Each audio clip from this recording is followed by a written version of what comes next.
Hello my dear cuties, ఈరోజు వినాయకుడి విగ్రహాన్ని మనము కలరింగ్ వేయబోతున్నాము. ఇక్కడ క్లయింట్ వచ్చేసి 3 కలర్స్ యూజ్ చేయమన్నారు. ఒకటి red, black and white colour. చివరి వరకు చూడండి వీడియో.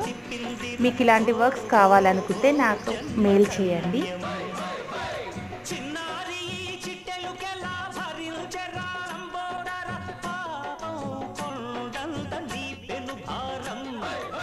చెమటలు కట్టిందిరా ముజ్జగములు తిప్పిందిరా ఓ ఓ ఓ జన్మధన్యం అంబారిగా ఉండగల ఎంతటి వరం అంబాసుత ఎందరికి లభించురా ఎలుకనెక్కే